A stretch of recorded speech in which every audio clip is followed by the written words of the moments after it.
You know, there weren't a ton of game releases this week, aside from the Until Dawn spin-off Inpatient on PSVR and Resident Evil Revelations 1 and 2 on Switch, so you guys have probably been busy digging through your glorious 2017 backlogs. But while you're here taking a break, don't worry, we'll keep you up to date with the news with this week's stories you might have missed. Number 5. Andy might scrape his name off of Woody's boot after he sees the critically acclaimed indie film Lady Bird. You see, Toy Story 2 has been knocked from its top spot as the best reviewed movie ever on Rotten Tomatoes by Greta Gerwig's directorial debut. Both movies scored 100%, but Lady Bird holds that score among its 170 reviews, while Woody and Buzz only saw 163.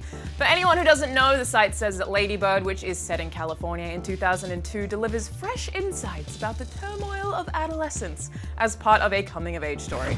I don't know, Toy Story 2 kinda still sounds cooler to me. Number 4. Lionsgate's new take on Hellboy finally has a release date. Coming out January 11th, 2019, still so far away. It stars Stranger Things' David Harbour as Hellboy and Mila Jovovich as an ancient sorceress seeking revenge.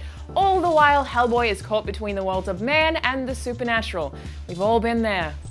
Number 3. Ridley Scott spoke out to Entertainment Weekly explaining that the decision to remove Kevin Spacey from his upcoming film All the Money in the World, amidst heavy controversy over the actor's behavior, was simple. Scott said, "I sat and thought about it and realized we cannot. You can't tolerate any kind of behavior like that, and it will affect the film. We cannot let one person's action affect the good work of all of these other people. It's that simple." Number 2. Disney has apparently resumed talks about acquiring the movie and TV production operations of 21st Century Fox. Deadline co-editor-in-chief Mike Fleming Jr. published a column on Tuesday saying, "I just want to start with a juicy rumor that is fast gaining steam in town today, that Disney is progressing speedily toward that rumored acquisition of Fox."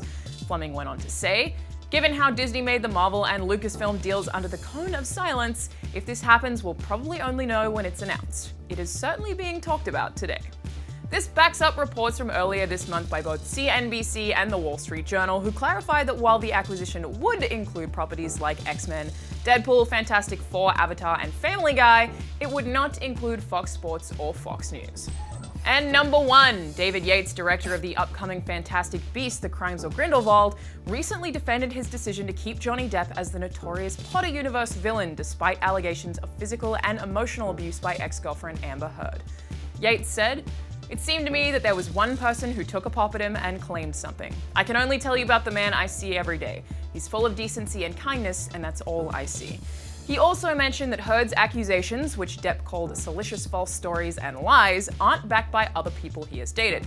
On the other hand, there are quite a few pieces of evidence to back up Heard's claims, but the two ultimately reached a settlement in 2016 and issued a joint statement reading, "Neither party has made false accusations for financial gain. There was never any intent of physical harm." I don't want to speculate on this story too much, but I do think it's interesting that Harry Potter author J.K. Rowling hasn't addressed the controversy. She's usually pretty outspoken about this kind of thing. And those are the top 5 stories you might have missed this week. Be sure to watch the rest of our Daily Fix episodes for more news, and check out our video explaining why Guillermo del Toro chose to make The Shape of Water over the roughly 6 million other projects that guy has going on right now. I'm Alana, I'll see you guys next time.